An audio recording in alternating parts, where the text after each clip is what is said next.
हम लोग श्रीमद् भागवतम के दूसरे स्कंद के तीसरे अध्याय के 15वें श्लोक को देखेंगे।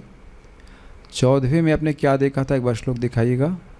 एतत् शुश्रुतां वेद्वन् सूतनोर्हसि भाषितुं कथा हरि कथोदर्काः सतां स्युः सदसि ध्रुवम्। तो शौनक ऋषि सूत गोस्वामी को संबोधित करते हुए कह रहे हैं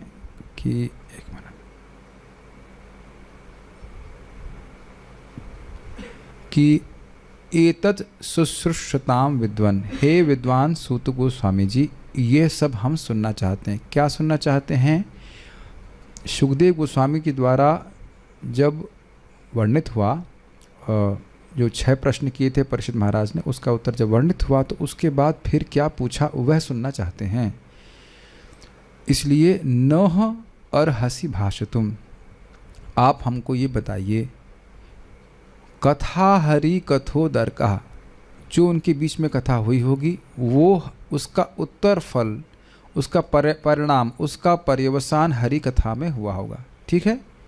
क्यों कहते हैं? सताम स्युः सदसि ध्रुवम, भक्तों की सभा में, सदन में, सभा में ध्रुवम, निश्चित ही बात, ये नियम है कि वह भगवान की कोई बात लौकिक बात भी करते हैं तो उसका पर्यवसान, उसका रिजल्ट हरि कथा में होता है, और हरि कथा प्राप्त होना ही हमारा सबसे बड़ा लाभ है।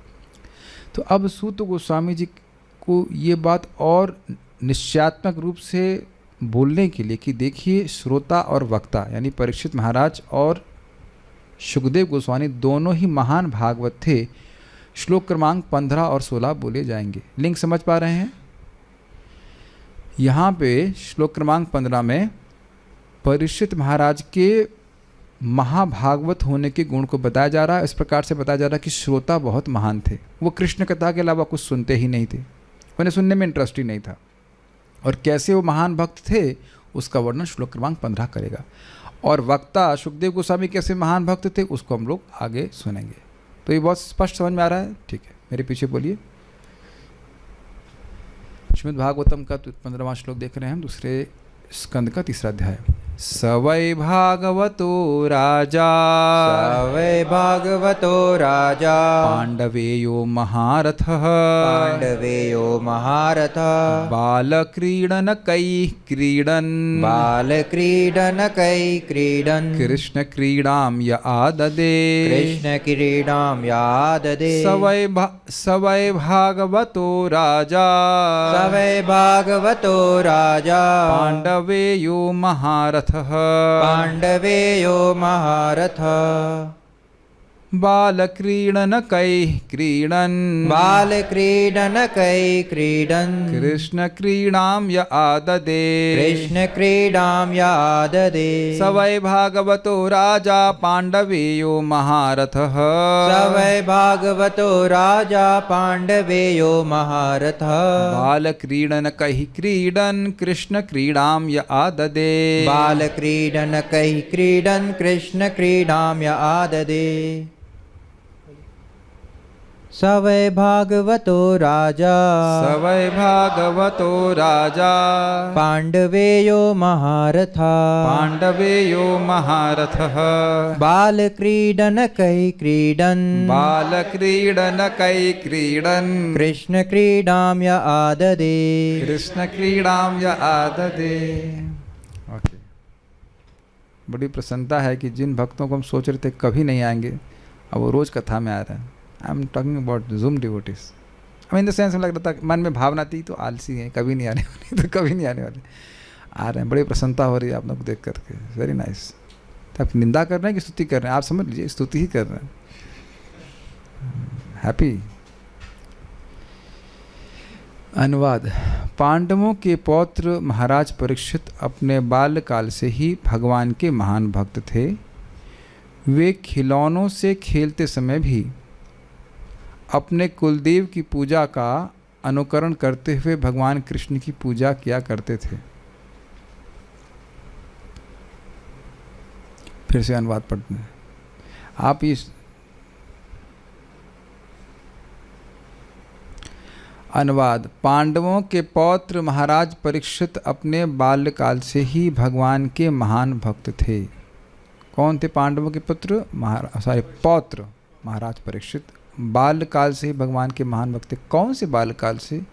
माँ के गर्भ से ही। जिसने माँ के गर्भ में ही मंगल आरती का दर्शन किया हो तो अब वो कितना महान भक्त होगा। ये हमारी कल्पना के बाहर की बात है। जिस बच्चे को आप पहले प्रथम स्कंद में पढ़ चुके हैं, द्रोणाचार्य के अस्त्र ने मार दिया था, जला दिया था, तो अब जलाने का प्रयास किया गया था, दोनों ही अर्थ लिए गए थे। तो भगवान उनकी माँ उत्तरा के गर्भ में जाकर के उनकी रक्षा की और को देखे थे। छोटे से रूप में वो थम साइज़ के भगवान उनके चारों ओर परिक्रमा से कर रहे थे। जिसकी परिक्रमा ठाकुर जी कर रहे हैं माँ के गर्भ में, और वो कितना बड़ा भक्त होगा, हम लोग कल्पना ही नहीं कर सकते। और फिर जब उनका जन्म हुआ तब वो क्या कर रहे थे? कह रहे देखिए, वे खिलौनों से खेलते समय भी अपने कुलदेव की पूजा का अनुकरण करते हुए भगवान कृष्ण की पूजा किया करते थे। मतलब कुलदेव कोई और नहीं थे, कुलदेव भगवान श्री कृष्ण ही थे। ये भी कितना कठिन है ना।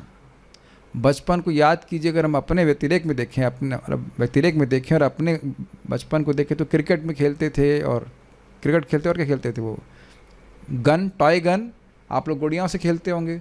कभी मन में विचार नहीं आया कि कृष्ण की गुड़िया से खेलें। प्रभुपाद जी चाहते थे कि गौर निताई जी की गुड़िया बनाई जाए और बच्चे उससे खेलें। तो बचपन से ही नैसर्गिक रूप से उनकी सामान्य कार्यों में, जो सामान्य बच्चों का खेल होता है, उसमें भी मति कैसी थी? कृष्ण भावना भावित मति थी। तो अब जब मृत्यु आसन्न है, पूरा राज्य काज छोड़ दिए हैं, तो कृष्ण के अलावा और कोई बात वो सुनना ही नहीं चाहेंगे। कुछ स्पष्ट समझ में आ रहा है? ठीक है, तो अब हम इसी को सूचित करें। अन्वय देखिए, सह मतलब वह पांडवे अर्थात पांडवों के पौत्र, राजा महाराज परीक्षित, वै महारथ महाभागवत, निश्चित रूप से महारथी तथा महाभागवत थे। यह जिसने बाल क्रीडनकई, बाल्यावस्था में खिलौनों के साथ, क्रीडनक शब्द नारद जी के संग में आया था। जब नारद जी छोटे बच्चे थे तो कह रहे थे कि बाल क्रीडनक, बच्चों के खिलौनों में उनकी कोई रुचि नहीं थी खेलने में। छोटे बच्चे थे लेकिन खिलौनों से खेलने में कोई रुचि नहीं थी। वहाँ पे शब्द आया था खिलौने था। क्रीडनक मतलब जिनसे क्रीड़ा की जाए उसमें। तो कह रहे हैं बाल्यावस्था में खिलौनों के साथ क्रीडन खेलते हुए भी कृष्ण क्रीड़ाम, भगवान कृष्ण के कार्यकलापों को ही आददे यानी अनुकरण किया। समझ पा रहे हैं? खेल रहे हैं लेकिन भगवान की लीलाओं को जो ने सुना उसका वो अनुकरण कर रहे हैं। ये भी कितना कठिन है। कहीं आप देखे नहीं होंगे बच्चों को इस प्रकार से भगवान की लीलाओं को पहली बात तो श्रवण करते हुए, और श्रवण करने के बाद अनुकरण करते हुए। अनुकरण का अर्थ ही होना चाहिए डीप एब्जॉर्प्शन। यहाँ पे आप देखते होंगे कि किसी किसी महाराज के शिष्य उन्हीं के शैली में वो गाने लगते हैं। हम नाम कुछ नहीं बोल रहे हैं, हम एक स्वाभाविक सी बात है, हम सभी में हो जाता है। बोलने की शैली देखिए आप, वो जिन महाराज की प्रवचन सुनते रहेंगे वो उनका स्टाइल ही आने लगता है आपके उसमें। एब्जॉर्ब्स, समझते हैं एब्जॉर्प्शन। मन किसी के गुणों से प्रभावित होता है तो उसकी जो हाव भाव है वह भी आने लगते हैं उसमें। ये आपने देखा है? हमें बार बार अपनी दादी का स्मरण हो रहा है, क्योंकि जब वो कुछ बात बोलती तो उसमें बिल्कुल डूब करके बोलती। हमारे पिताजी फिर बोलने लगे ऐसा वैसा, तो वो जो व्यक्ति इसमें एब्जॉर्ब होता है। जबकि माता जी प्रभु जी का अनुकरण नहीं कर सकते, नहीं आवाज़ नहीं बना सकते, लेकिन एक एब्जॉर्प्शन है। जैसे आप जानते हैं गोपियाँ भी भगवान कृष्ण के प्रेम में इतने एब्जॉर्ब हो जाती थी, अभिनिविष्ट हो जाती थी कि उनका अनुकरण करने लगती थी कि आओ, तुमको इंद्र से डरने की कोई जरूरत नहीं है। अपनी चुन्नी होती, चुन्नी को ऐसे ऊपर उठा दिया डंडे से, कैसे कोई गोवर्धन बन गया, तुम लोग को मैं रक्षा करूँगा। अब वो पूरे उनके मन में यही भाव रह जाता था कि मैं ही कृष्ण हूँ, और बाकी सब अन्य गोपियाँ इसमें नीचे आ जाएंगी ऐसे करके। तो इस प्रकार से वह अभिभूत नहीं होना चाहिए, अभिनिविष्ट थे भगवान की लीलाओं में। इतना उनको प्रेम था। जब बचपन में ऐसी स्थिति थी तो अब इस तो आप कह ही सकते हैं कि कितना स्थिति उनकी हो जाएगी भक्ति की। सवै भागवतो राजा, इसका लिंक समझ में आ रहा है? भक्तों की सभा में तो कोई भी बात होती है तो हरि कथा में ही परिणत होती है। तो सवै भागवतो राजा, वो राजा परीक्षित तो निश्चित ही महाभागवत थे। पांडवे क्यों थे भाई? पांडवों के वंशज थे और महारथी थे। तो कोई संदेह नहीं है कि वह अब मृत्यु काल में कृष्ण कथा ही सुनेंगे, उसके अलावा और कोई बात वो करेंगे ही नहीं। ये बात हमको ध्यान देनी होगी कि जिन श्लोकों को सुन रहे हैं परीक्षित महाराज, उनको हमारे द्वारा त्यागा जाने का सामर्थ्य कैसे हो सकता है। तो कुछ लोग कहते हैं, कुछ सोचेंगे कि हम दशम स्कंद को सुनेंगे और प्रथम स्कंद सुनने की ज़रूरत नहीं है, या दूसरा स्कंद सुनने की ज़रूरत नहीं है, तीसरा स्कंद सुनने की ज़रूरत नहीं है। तो शायद उनके कुछ समझावट में गड़बड़ है, शायद नहीं, वही निश्चित ही उनकी समझावट में गड़बड़ है। शौनक ऋषि जो बोल रहे हैं कि क्या पूछा, तो चौथे अध्याय में पूछा, जो पूछा तो सुन रहे हैं ना शौनक ऋषि भी।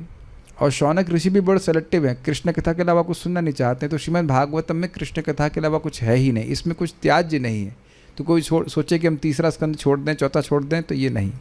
इस पर एक महाराज जी बता रहे थे, या प्रभु जी बता रहे थे, मुझे याद नहीं, प्रवचन में कह रहे थे, विदेश में किसी को पूछा गया कि आप भागवतम जानते हैं? हाँ, वो रास पंचाध्याय जिसमें है। आप बताइए विदेश में लोगों का इंद्रिय संयम क्या है, चाय भी नहीं छूटेगी और बाकी की तो बात छोड़ दीजिए। तो अब वो रास पंचाध्याय के द्वारा भागवत को जानते हैं और प्रथम स्कंद का कोई हवा नहीं है उनको। सो इसी आप जानते हैं, एकाएक शो अंगाने, है ना, एक एक अंग पे भगवान के ध्यान करना चाहिए। तो प्रथम स्कंद में जब मन पूरा स्थिर हो जाए, फिर आके धीरे धीरे करके आगे बढ़ना चाहिए। Make sense to you?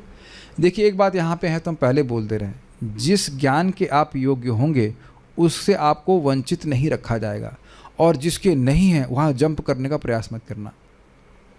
मैं फिर से रिपीट कर रहा हूँ, जिस ज्ञान के आप योग्य हैं वो आपके सामने रख दिया जाएगा, भगवान अंदर बैठे हुए हैं।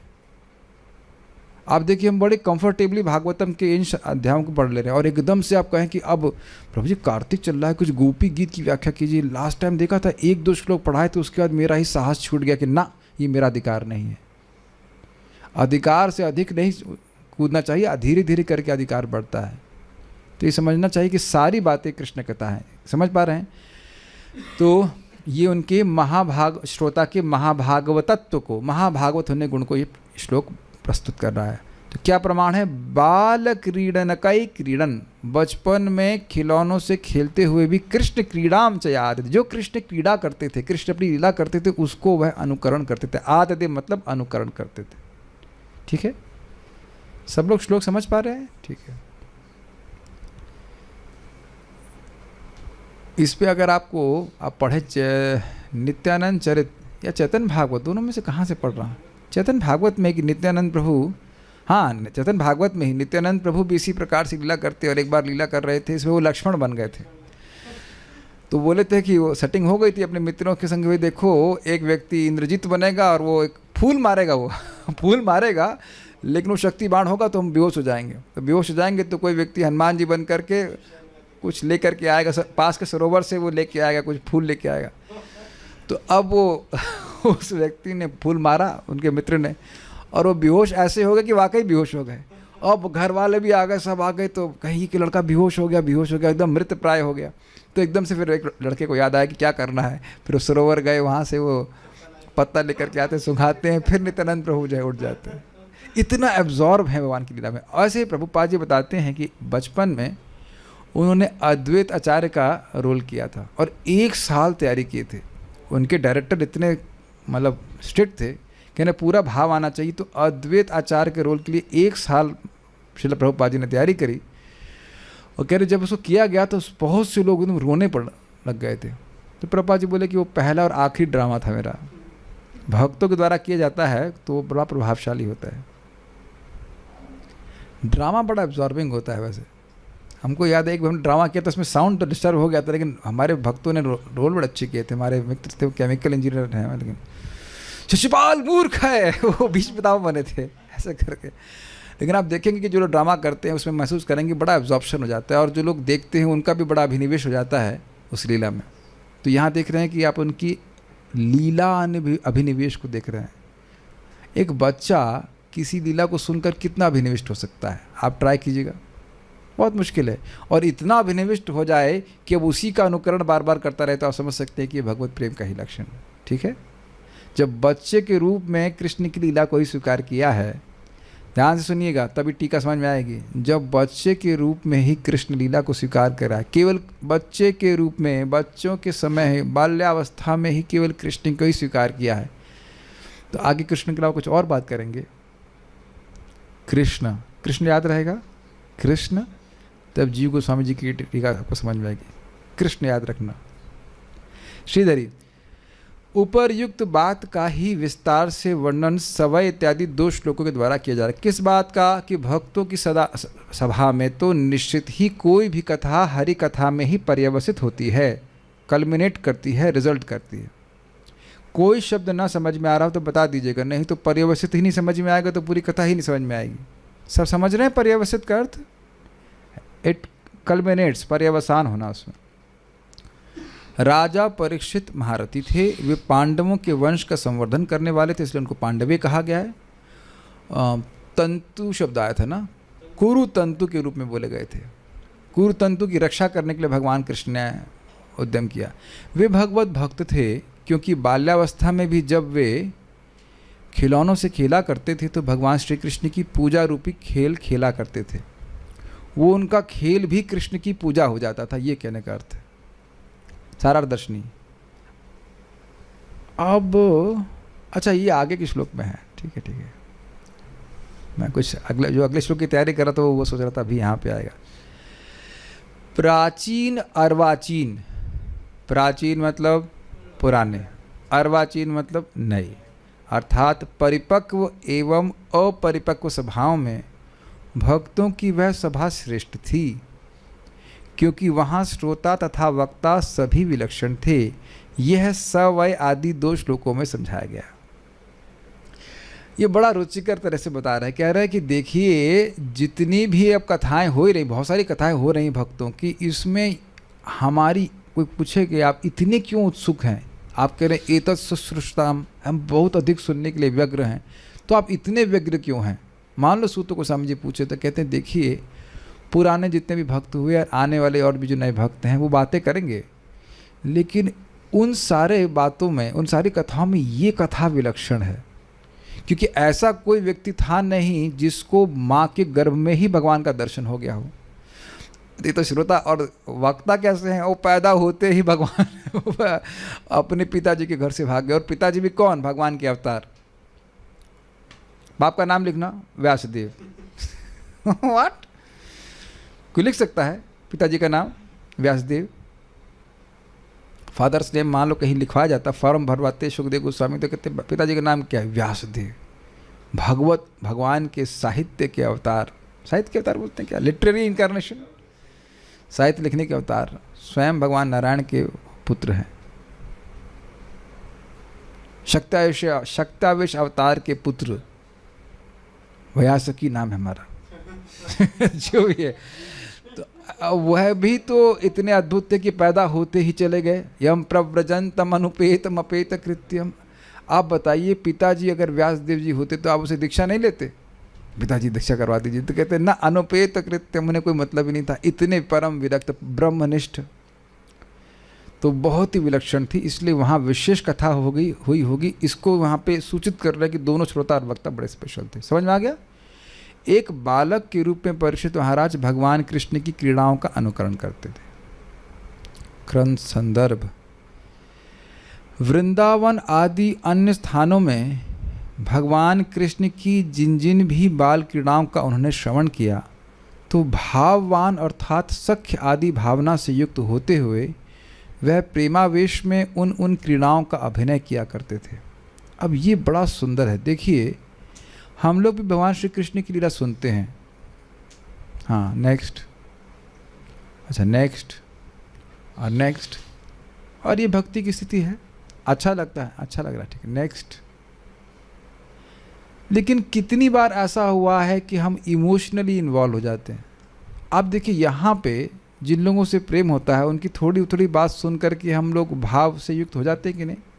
इंग्लिश में कहेंगे इमोशनली इन्वॉल्व।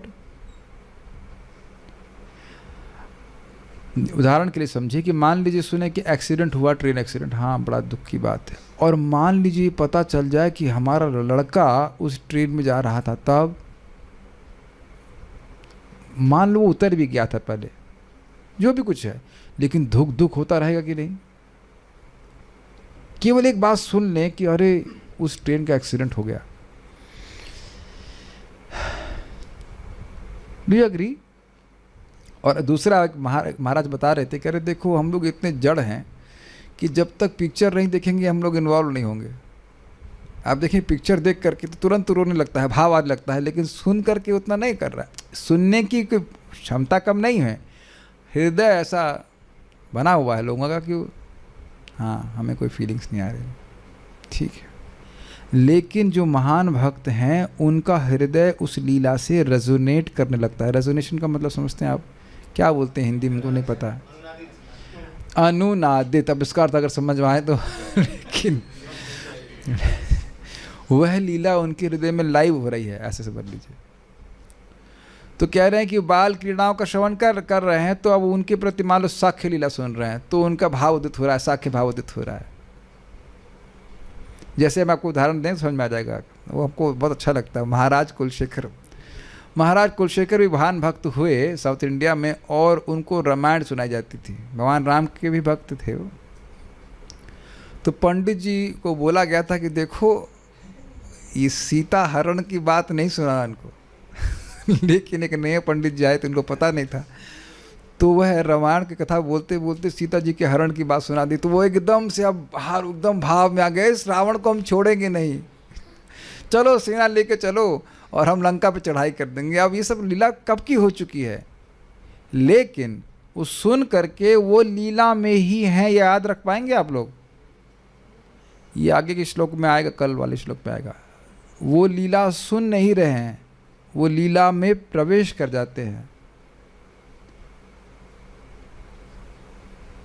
ये आप तीसरे स्कंद में सुनेंगे, जैसे ही विदुर जी उद्धव जी को पूछते हैं भगवान के बारे में, उसमें लिखा है तल्लोकः, केवल भगवान की स्मृति मात्र से उद्धव जी भगवान के धाम की प्राप्ति कर लिया।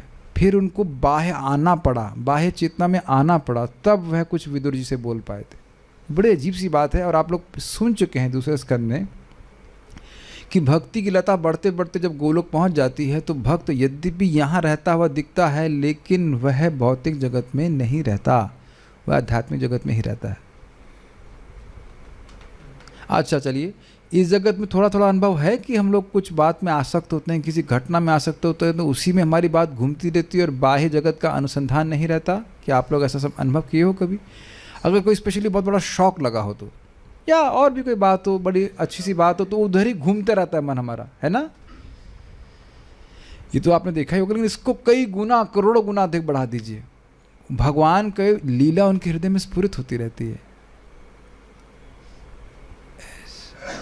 A 3D एक्सपीरियंस और समथिंग लाइक दैट। मैं अब आपको एक सच्ची घटना बता रहा हूँ, और आप लोग सुनना चाहते हैं तो परम पूज्य भक्ति तीर्थ महाराज का गुणगान परम पूज्य राधानाथ महाराज के द्वारा आप सुनिएगा। उसमें बात आ रही थी, जो लोग अंग्रेजी जानते हैं वो सुन सकते हैं। 7 घंटे का प्रवचन है, थोड़ा थोड़ा करके आप सुन लेना। तो उसमें बता रहे थे परम पूज्य भक्ति तीर्थ महाराज और महाराज जी दोनों ही कृष्ण कथा कर रहे थे, करते ही थे, वो पूरी पूरी रात कृष्ण कर रहे थे। और अकस्मात महाराज जी यानी भक्ति तीर्थ महाराज बोले, Maharaj we have made it, we have made it, we have made it, हम पहुंच गए, हम पहुंच गए, हम पहुंच गए। तो कहें, तो महाराज ने कहा कहाँ पहुंच गए?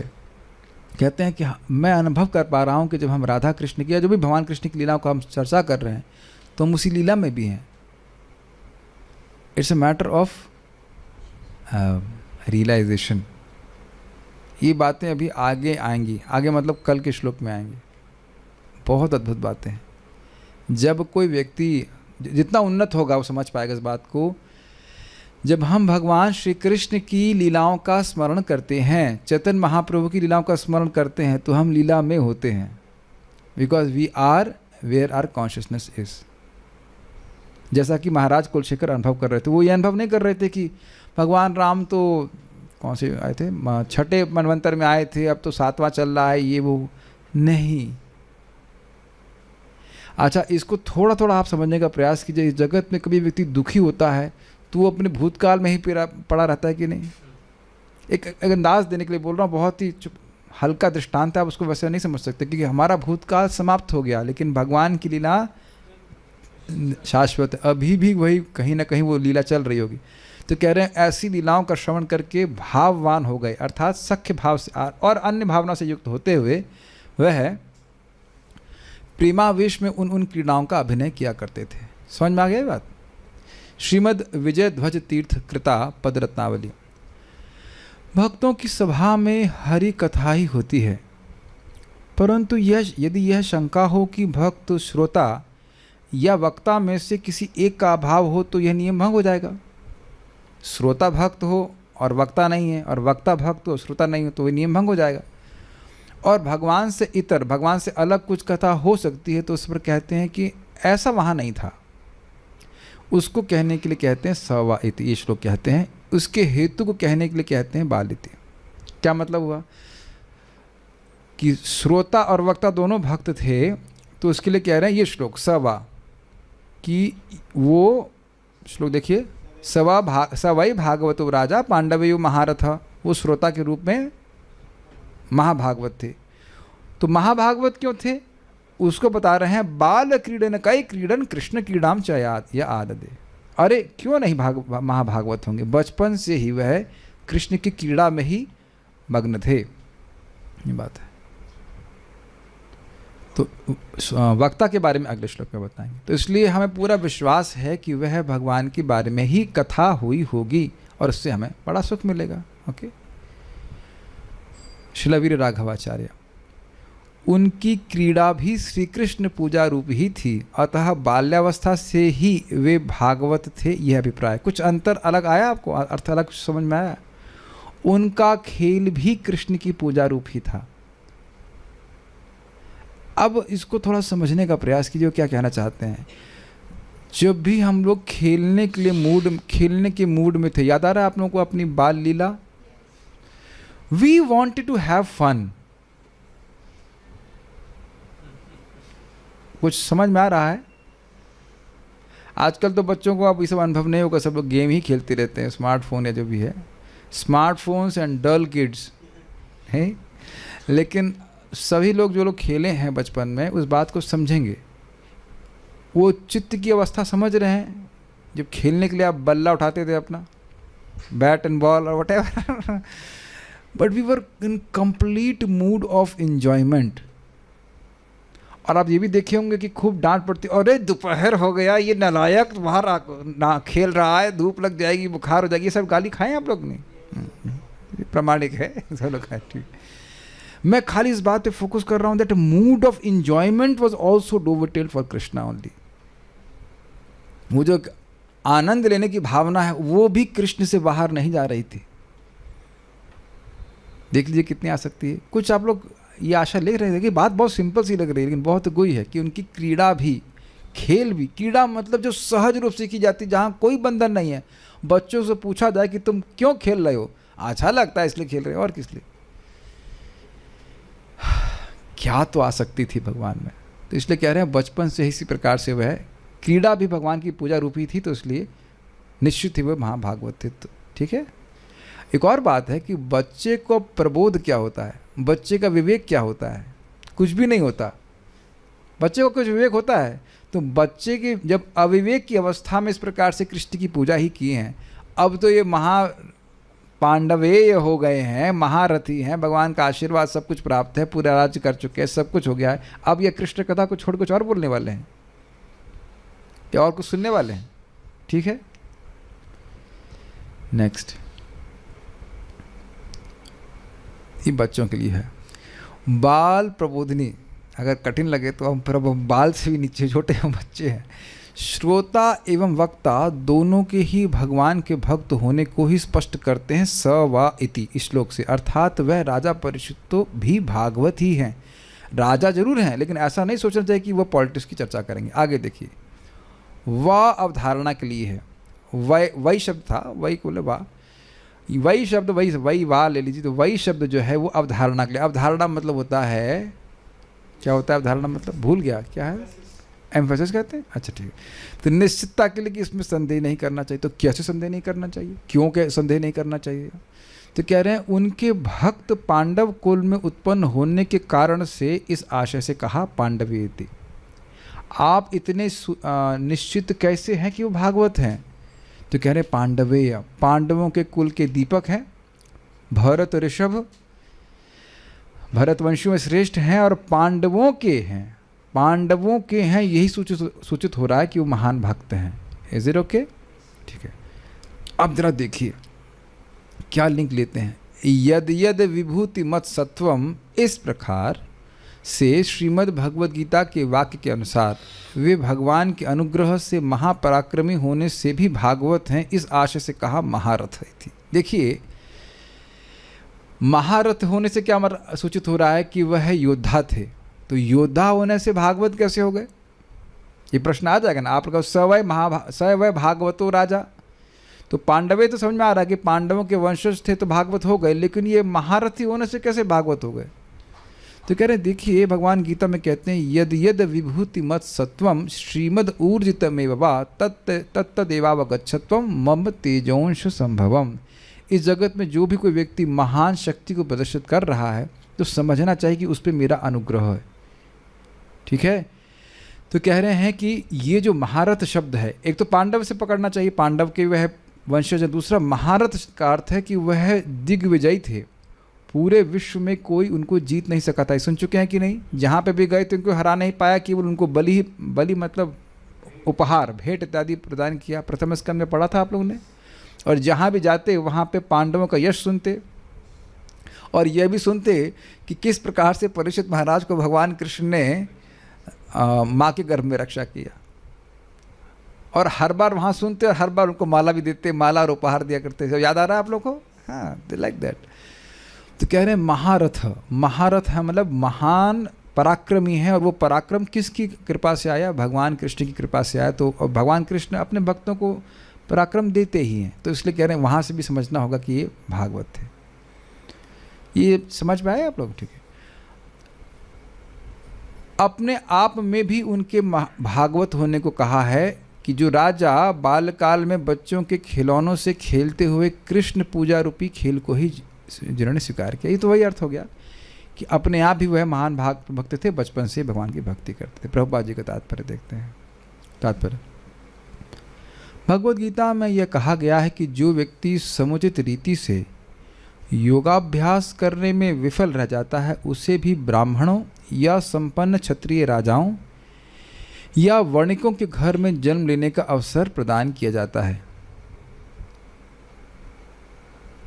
किंतु महाराज परीक्षित तो इनसे बढ़कर थे, क्योंकि वे अपने पूर्व जन्म में भी महान भगवत भक्त थे। अब पूर्व जन्म का वर्णन हमको नहीं पता है, लेकिन क्यों प्रभुपाद जी कह रहे हैं इसलिए क्या उसको समझने का प्रयास कीजिए। अतएव उन्होंने कौरवों के राजवंश में और विशेष रूप से पांडवों के कुल में जन्म लिया। अब कुछ समझ में आ रहा है पांडवे शब्द का भागवत शब्द से क्या लिंक है? प्रभुपाद जी के तात्पर्य को देखने का प्रयास कीजिए। प्रभुपाद जी छठे अध्याय भगवद गीता की बात को बोल रहे हैं कि जो योग अभ्यास कर रहा है और अयति, वो प्रयास किया उसने लेकिन अब वह गिर गया, भोग में प्रवृत्त हो गया, वह भी अब जानते हैं कि स्वर्ग जा करके फिर यहाँ पे आता है। और उसके बाद वह क्या श्लोक है गीता का? शुचिनाम श्रीमताम गेहे योगो भ्रष्टो भिजायते। जो योग से पथ से भ्रष्ट हो गया वह शुचि नाम यानी ब्राह्मणों, श्रीमताम या फिर धनवान लोगों क्या लेता है, लेकिन अफीम की खेती करने वालों क्या नहीं। धनवान मतलब पुण्य वाले, वहाँ भी कुछ पूजा होती है तो बचपन से ही भगवान की पूजा में प्रवृत्त हो जाता है, ये बोल रहे हैं। तो ये तो योग में भ्रष्ट लोगों के संग हुआ, लेकिन पांडव कौन हैं? पांडव एक एक महाभागवत हैं। और भगवान गीता में वहाँ बोल चुके हैं कि योगियों के घर में जन्म लेना ये अत्यंत दुर्लभ है। तो उससे एक बात तो यह सिद्ध होगी कि योगी केवल ब्रह्मचारी नहीं हो सकते। Do you agree? क्योंकि ब्रह्मचारी की संतान नहीं होगी। योगी यहाँ योगियों के यहाँ पे जन्म लेते हैं, गृहस्थों की बात कर रहे हैं, जो जो अपनी इंद्रियों को गृहस्थी में रहते हुए भगवान की सेवा में लगाए रहते हैं। तो पांडव कैसे गृहस्थ थे? अनन्य विषयात्मनाम, जिनका मन भगवान के अलावा और कहीं नहीं जाता था। Pandava including Draupadi, including Uttara, including Subhadra and all the other wifes. ऐसा नहीं कि वह पंचायत कर रही है माता जी लोग। प्रमाण आप दशम स्कंद भागवत में देखेंगे कि जब भगवान श्री कृष्ण की रानियाँ द्रौपदी माता से बात करती हैं तो बस वो कृष्ण के ही बारे में बात होती है। माताएं भी अनन्य विषयात्मा नाम और पति भी अनन्य विषयात्मा नाम। क्या आप सब प्रथम स्कंद में सुनते हुए आए हैं कि नहीं आए हैं? जब भगवान श्री कृष्ण जा रहे थे हस्तिनापुर से, सारी स्त्रियां आ गई थी बाहर कृष्ण को देखने के लिए, सबको याद है? तो ऐसे परिवार में जन्म लेने का मतलब तो सूचित ही हो रहा है कि वो पहले से ही भागवत हैं, महाभागवत हैं। और आप जानते हैं कि किस प्रकार से उत्तरा की रक्षा भी करी भगवान ने और उनकी भी रक्षा करी माँ के गर्भ में। तो ये कोई योग भ्रष्ट व्यक्ति नहीं है, वो पहले से ही भगवान के भक्त हैं। जैसे प्रहलाद महाराज भी भगवान के भक्त थे, यद्यपि वो माँ के गर्भ में ही थे। Is it okay? तो ये ध्यान, ये इस तात्पर्य की ये अंडरस्टैंडिंग ना लीजिएगा कि कोई योग भ्रष्ट थे जो अब यहाँ पे आए ना। देखिएगा, एक और बात ध्यान रखिएगा कि कभी कभी कोई व्यक्ति भक्ति कर रहा है, उसका पतन नहीं हुआ लेकिन प्रोसेस पूरा नहीं हुआ। ये मत सोचेगा कि सब लोग भक्ति में गिरते ही हैं। भक्ति कर रहा है लेकिन देह छूट गया उसका, वो गिरा नहीं, तो भगवान अब उसको स्वर्ग नहीं भेजेंगे, फिर उसको भक्तों के घर में जन्म देंगे। Is it?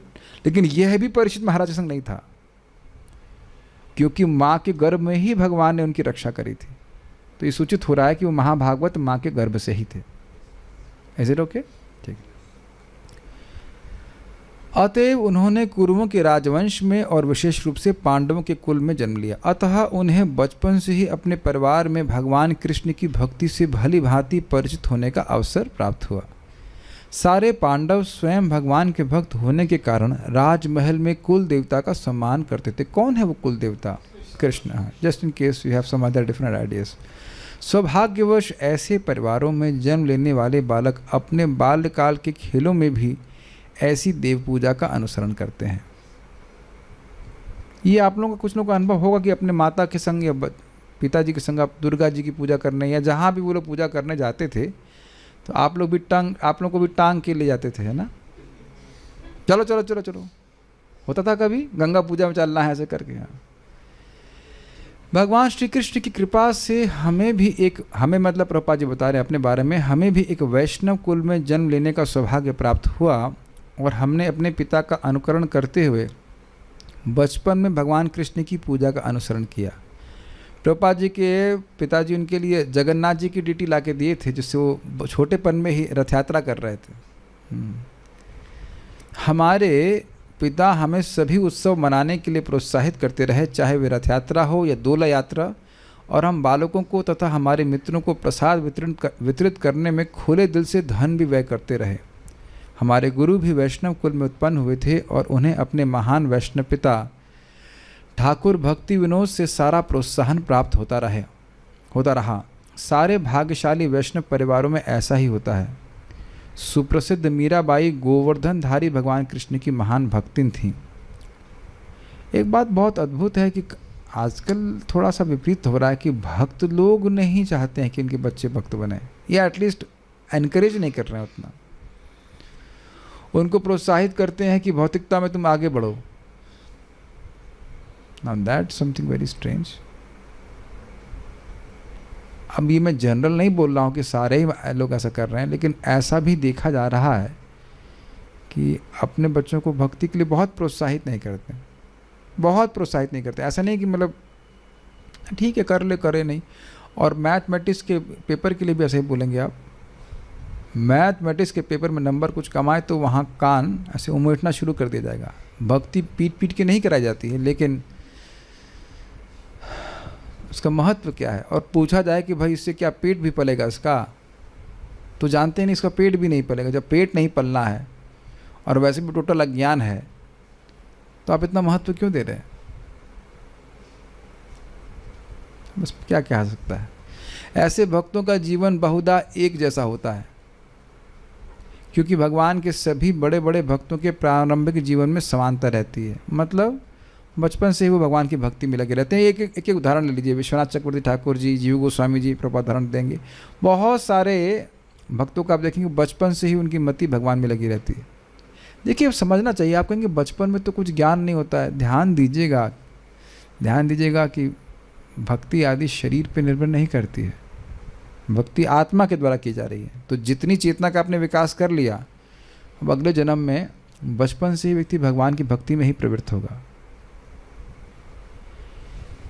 ये समझ में नहीं आता ना बात, बचपन से ही कैसे होगा? तो इस बात को भगवान गीता में कहते हैं, पूर्व अभ्यासे न तेनैव ह्रियते ही वशोऽपि सः। पूर्व के अभ्यास के कारण व्यक्ति न चाह के भी भक्ति के सिद्धांतों के प्रति आकर्षित होगा। और वहाँ पर लिखा है शब्द ब्रह्माति वर्तते, वह वेदों के पार हो जाएगा। वेदों से उसको कोई प्रयोजन नहीं, वो भगवान की भक्ति में लगेगा। कितना प्रेरणादायक है। हमारे पास अगर पता नहीं मैं जिया तो 40 साल बाकी है, मोटा मोटी इतना लंबा जिया, अगर जिया तो आप लोगों का जो भी हो 30 हो 40 हो जो कुछ भी हो, उसके बाद मान लो हम फिर दोबारा भी जन्म लेते हैं, पता नहीं कौन लेगा कौन नहीं लेगा, अब अपने अपने हिसाब से है, तो आगे और प्रगति करने का मौका है। It's very nice. ये बार बार ध्यान रखना कि भगवान साथ नहीं छोड़ते हैं, वो अगले जन्म में फिर व्यवस्था से करेंगे कि आपको भगवान के भक्तों का संग प्राप्त हो और हम भक्ति में आगे बढ़ें। प्रभु जी हम तो सोच रहे थे कि एक ही जन्म में चले जाएंगे, चले जाना तो मेरा नाम याद रखना ना, ठीक है? चले जाएं आप, हम तो चाहिए नहीं कि चले जाएं तो आप मेरा नाम याद रखना, हमको तो अपनी उम्मीद कुछ लग नहीं रही है। क्या कहते हैं, एक्सपेक्ट द, क्या कहते हैं इसको, नहीं कुछ और होते हैं। एकदम बुरा सोचना चाहिए कि नहीं पास नहीं होता ना, एग्जाम में होता ना, अरे ना पास ही नहीं होंगे, ना पास, हम पास नहीं होंगे, अरे पास हो गए तो खुश रहेगा, है कि नहीं?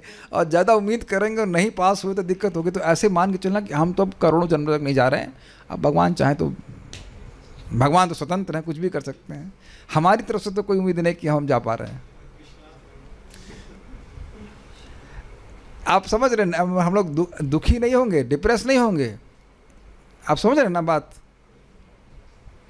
हम जाएंगे, प्रभुपाद की कृपा होगी तो चले जाएंगे। हम लोग अपनी तरफ से तो कुछ नहीं समझ रहे कि हम जा पाएंगे, लेकिन ये बात है कि ट्रैक पे रहेंगे, इस पर विश्वास रहना चाहिए। ओके,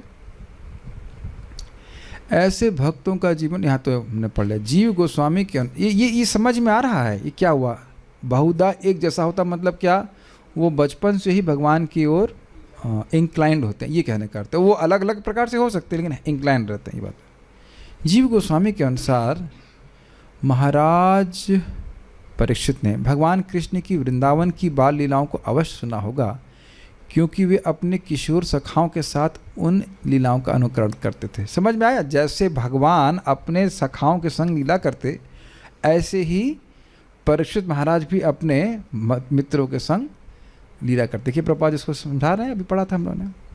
श्रीधर स्वामी के अनुसार महाराज परीक्षित गुरुजनों द्वारा कुल देवता की पूजा का अनुकरण करते थे। श्रील विश्वनाथ चक्रवर्ती ठाकुर ने भी श्रील जीव गोस्वामी के कथन की पुष्टि की है। उनके मतानुसार महाराज परीक्षित को बाल्यकाल से ही भगवान कृष्ण की भक्ति में आसक्ति थी। आसक्ति वैसे देखा जाए तो, एक आसक्ति की बात करें तो आसक्ति मतलब व्यसन, छोड़े नहीं छूटे, इस प्रकार से। उन्होंने उपर्युक्त कार्यकलापों में से किसी का अनुकरण किया होगा, और ये सभी कार्यकलाप यह सिद्ध करते हैं कि वे बाल्यकाल से भक्त थे, जो कि महाभागवत का लक्षण है। इस सब लोग स्पष्ट समझ में आ ही रहा होगा, बचपन से भक्त होने का मतलब है कि महाभागवत। ऐसे महाभागवत नित्य सिद्ध कहलाते हैं, जिसका अर्थ है कि जन्म से ही मुक्त आत्मा होना। किंतु ऐसे भी लोग हैं जो जन्म से मुक्त न हो, अपितु संगति से भक्ति की प्रवृत्ति विकसित करते हों। ऐसे लोग साधन सिद्ध कहलाते हैं। अंततो गत्वा इन दोनों में कोई अंतर नहीं रहता। अतएव यह निष्कर्ष निकलता है कि शुद्ध भक्तों की संगति से कोई भी साधन सिद्ध भगवत भक्त बन सकता है। इसको थोड़ा समझने का प्रयास कीजिए, मैं पूरा पढ़ने के बाद एक्सप्लेन करूँगा। इसका ज्वलंत उदाहरण हमारे महान गुरु श्री नारद मुनि हैं। प्रभुपाद जी के गुरु महाराज तो श्रील भक्ति सिद्धांत ठाकुर जी हैं। ये कैसे हो गया? परंपरा में आप भागवत में देखिए, बहुत सारे हमारे गुरु हैं। नारद जी की बहुत सारी शिक्षाओं को आपने सुना है कि नहीं जी। अपने पूर्व जन्म में वे मात्र एक दासी पुत्र थे, किंतु महान भक्तों की संगति से वे ऐसे भागवत भक्त बन गए जो भक्तिमय सेवा के इतिहास में अद्वितीय हैं। ये हमको लाइनें बहुत अच्छी लग रही हैं, थोड़ा समझने का प्रयास कीजिए। देखिए, दो प्रकार की जीवात्माएं हैं, एक है नित्यबद्ध और दूसरा है नित्य मुक्त। नित्य मुक्त जीव सदा ही कृष्ण की सेवा का सुख अनुभव करते हैं आध्यात्मिक जगत में। भुंजे सेवा सुख, वो कभी जो इस जगत में नहीं लिप्त होते हैं। लेकिन नित्यबद्ध जीव अनादिर बहिर्मुख, अनादि काल से कृष्ण से बहिर्मुख है, मुंह घुमाए हुए हैं, कृष्ण की सेवा नहीं करते हैं। तो ये जो नित्यबद्ध जीव हैं, यह भी भक्ति के प्रोसेस के द्वारा जब कृष्ण प्रेम को प्राप्त कर लेंगे तो इनको नित्य मुक्ति ही कहा जाएगा। आपको अगर मैं पूछूं कि नारद जी क्या हैं, तो आप क्या कहेंगे? नित्य मुक्त। ये नहीं कहेंगे नहीं नित्य बद्ध टर्न्ड इनटू नित्य मुक्त ये सब नहीं बोला जाएगा। और वहां भी नहीं पूछा जाएगा आ गए किनारे किनारे बैठो, उधर शक्ल देखी कहाँ से आए। नहीं, आप जानते हैं अजामिल को विष्णु दूत का स्वरूप दे करके बड़े प्रेम से 4 वैकुंठ से विमान आया, 4 पार्षद आए, उनको बिठा कर बड़े प्रेम से लेके गए, बड़े सम्मान से लेके गए। हिस्ट्री नहीं चेक करते हैं, जबकि हिस्ट्री जानते हैं। नारद जी भी अपनी हिस्ट्री जानते हैं। अब ये एक प्रेम कृष्ण को बड़ी दिक्कत हो रही है, कह रहे हैं कि सब लोग एक जैसे दिखते होंगे तो पहचान नहीं पाते होंगे। आप ये देखिए कि ये कठिनाई बाहर वालों को इस्कॉन के डिवोटी संबंध में होती है आप सब लोग तो एक ही जैसे लिखते हैं और दिखते हैं, है कि नहीं? स्पेशली ब्रह्मचारियों को बोलते हैं आप सब लोग एक जैसे दिखाई पड़ते हैं, शेव करा करके, और कपड़ा भी वही लाल पहनते हैं और नाम भी दास। जब मैं इस्कॉन मंदिर दोबारा गया तो हमने कहा मिस्टर दास से मिलना है, तो कहते हैं यहाँ तो सभी दास हैं। हमने कहा अभी कौन से दास? नामनिष्ठ प्रभु से मिलना था, तो हमने कहा वो नामनिष्ठ दास लिखते थे, तो मुझे लगा कि यहाँ पे सीनास गुप्ता होता ऐसा नहीं होगा। तो कहते हैं हमने मिस्टर दास से मिलना है, हम नाम हमको नहीं याद आ रहा था, तो कहते हैं यहाँ सभी दास हैं तो ये मेरे लिए भला पहचानना कठिन हो गया किससे बात करनी थी। तो कोई दिक्कत नहीं, पहुँचेंगे वहाँ पर तो आप, कोई दिक्कत नहीं होगी, घबराई मत, सब पहुँचा देंगे, ठीक है? तो आप समझ रहे हैं भक्तों का फ्यूचर कितना ब्राइट है। सभी भक्तों का फ्यूचर ब्राइट है। कोई पैसेंजर में सब भगवान के पास पहुंचेंगे। देर सवेर श्रवण करते रहें, अपराधों से बचते रहें तो स्पीड तेज रहेगी, जल्दी पहुंच जाएंगे। और नहीं ध्यान दे रहा है तो व्यक्ति कुछ गिर पड़ के पहुंचेगा, लेकिन अंततः भगवान के पास पहुंचेगा ज़रूर। सो ये बात प्रपात बोल रहे हैं, उसका प्रमाण दे रहे हैं नारद जी का। हमको लास्ट लाइन बड़ी अच्छी लग रही है, बहुत अच्छी बात है। आप देख रहे हैं कि ये गिफ्ट केवल भक्त संगति में ही प्राप्त है। ये सिद्धि कि भगवान का पार्षद बन जाए, ये केवल भक्त संगति में ही प्राप्त है। अब आप समझ रहे हैं कि भक्तों का अपमान करना कितना बड़ा अपराध है। Can you see the gravity of that? भगवान ने हमको अपना पार्षद बनाने के लिए भक्तों का संगत दी है। ये कुछ सुनाई पड़ रहा है इस तरह से। जैसे नारद जी जब दासी पुत्र थे, प्रथम स्कंद सुन चुके हैं कि नहीं? उनको भनक भी नहीं थी। भनक समझते हैं? खुशबू, मतलब सेंस, इंडिकेशन। उनको भनक भी नहीं थी कि मुझे ये जो भक्तों का संगति प्राप्त हो रही है, ये मुझे इसी जन्म में हमेशा हमेशा के लिए भगवान का पार्षद बना देगी। और ये जितनी बात आसान लगती है, उतनी बात लोगों को आसानी से विश्वास होता नहीं है। जिसको हो गया वो कल अपनी 16 माला नहीं छोड़ेगा। आप कहेंगे तो बहुत ऑब्वियस है। It's not obvious, it's not obvious. जिसको हो गया वह भागवत नहीं छोड़ेगा।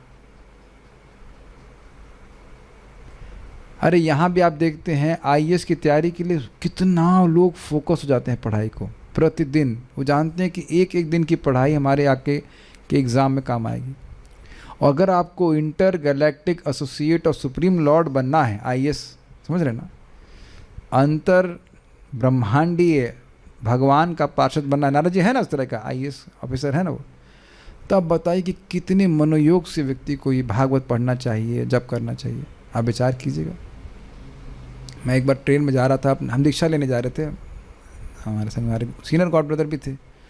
तो हम रात से हल्ला करना शुरू कर दिया मैंने, कैसे माला करेंगे, कैसे माला होगा, क्या होगा प्रभु जी, कैसे माला होगा। कहते हैं इसमें इतनी टेंशन क्या है नहीं प्रभु जी इतना देर हो गया, कैसे होगा। हमको तो हर दिन टेंशन होती, कैसे सुबह माला होगी, कैसे माला पूरी होगी, सब कुछ।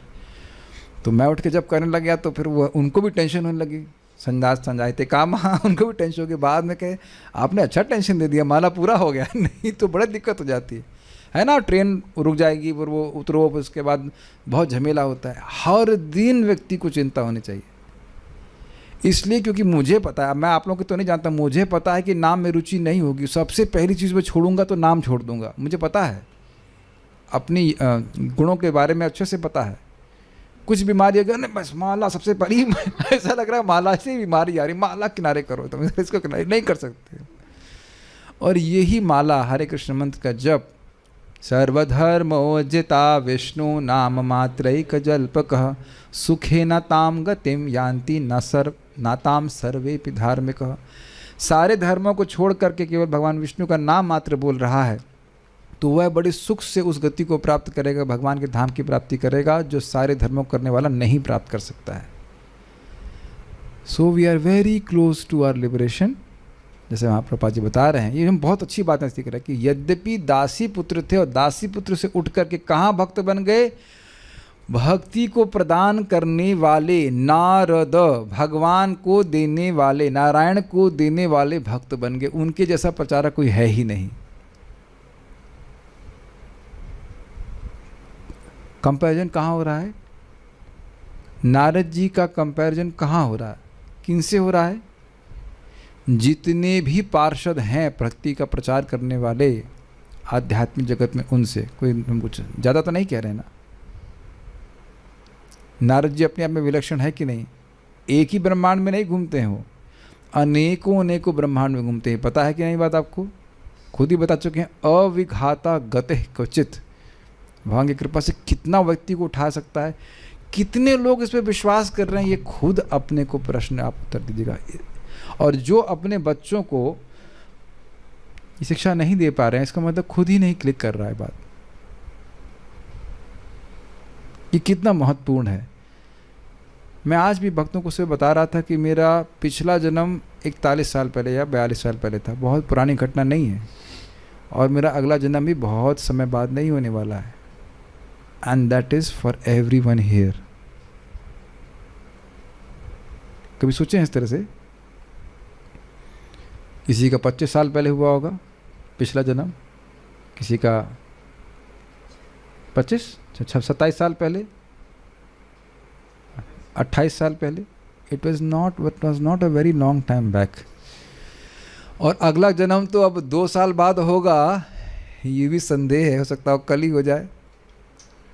Do you agree?